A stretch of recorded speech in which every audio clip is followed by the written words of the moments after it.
All right. Good morning, everybody. First of all, congrats, Oregon State. Y'all earned it. Probably feels real damn good. It always felt real damn good whenever we beat y'all. So enjoy it. Don't get used to it, though. This video was going to be a lot calmer about 30 minutes ago. Then I happened to read an article that really got under my skin. Joey Harrington, Carson York. Two pretty well-known players, especially Joey. Carson played on a few teams, on a team that went to a national championship, played on the Rose Bowl winning team that broke the 95-year drought. But they came on today and defended Mark Helfrich. Why? I don't know. It just boggles my mind that players that were a part of what made Oregon what it is now, not the 4-8, not the 9-4, but the national title contending program that it was 2 years ago, they were a part of that. And the fact that they can sit there and defend a man that in 2 years since losing its best player ever, first season go 9-4, not a bad year, respectable after losing that high caliber of a player, respectable. Go 9-4, lose an Alamo Bowl you definitely should not have lost. Probably lose to Michigan State, a game that you probably should have won. But whatever. Okay, 9-4. Get better, build around it, and see what happens next year.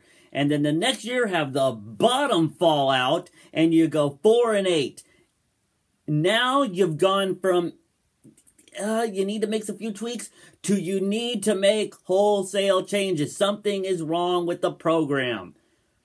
You had 2 years, Mark, to have Marcus and coast, ride his coattails, and see what happens. Almost won a championship. Almost. And maybe if you had, you'd get another year. But you didn't. And in the 2 years that you do not have a Heisman Trophy winning quarterback, you go 9-4, lose games you're not supposed to. Kind of saw the writing on the wall now, if you hindsight's 2020. And then in the next year, you go 4-8. First time we don't make a bowl game since 2004? Yeah. Scary. And then, for those guys to come on here and back them, or back Mark, I should say, Mark and Joey and Carson to back Mark and get mad at the fans for demanding what you've put on the field as regularity. Oh, God forbid we have fucking standards, Joey and Carson. God forbid you call a spade on TV and say, look, Mark hasn't gotten it done since Marcus left. He hasn't won a bowl game since Marcus left. God forbid we have a little honesty in the world. Oh, no, that's too good to ask. Sure, back a coach that hasn't won shit since his best player left. Hasn't developed a single player. Name one Mark Helfrich player that has been good. Besides Herbert. He inherited Royce. Don't worry, I'll wait. Devin Allen, meh. Nobody on defense, not one single defensive player has been great under Mark.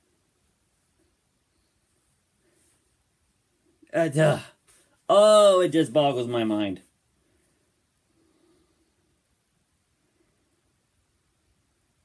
And Royce really hasn't even been that good since his sophomore year. Royce has been kind of on the downward hill.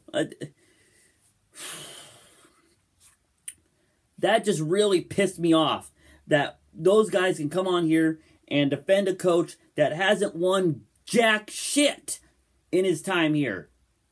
Since losing Marcus. I'm not counting the Marcus years. It's really easy to win ball games when you have a Heisman Trophy winning quarterback. Granted, he still gets credit, some credit. But now the fact that after that guy leaves, your program hits rock bottom says a lot. It's time for a change. It's time to go. Maybe, God forbid, we just speak the truth and maybe just say, dude, you're a better coordinator than a coach. Look at Lane Kiffin. Didn't do shit at Tennessee, didn't do shit at USC, got ran out of both places. Well, he left Tennessee, let's just all be honest. Left Tennessee, got ran out of USC, gets hired on at Alabama, wins a national championship. Number one, because he's coaching under Nick Saban. And number two, I just think he's a better coordinator than a coach. I just don't think he's meant to be a coach. Could be the same exact thing for Mark Helfrich. It's just the fact that he had to find it out here. And now Joey and Carson are part of the fan base that fell in love with the romantic side of Mark. We love Mark. Us fans love Mark. We wanted him to win here, guys. We really did. Oregon boy, played in high school football games at Austin Stadium. It could have been a great story. It just didn't work out. And the fact that you get on us fans for demanding better is mind-boggling. I don't care who our next head coach is, as long as it's not Mark Helfrich.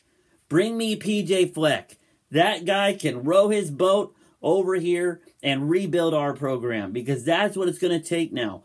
If you think the only staff changes is going to be Mark, you're crazy. Don Pelham should go. I'd be okay with just Mark and Don leaving.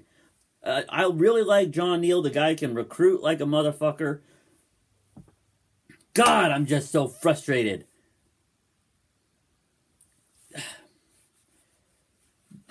Really pissed me off. I hate hearing people back somebody that shouldn't be backed. Just for the sake of backing them. Oh, how dare you call out a guy that's gone 4-8. The audacity of some of these fans. They should be more patient. Fuck you, Joey. Fuck you, Carson.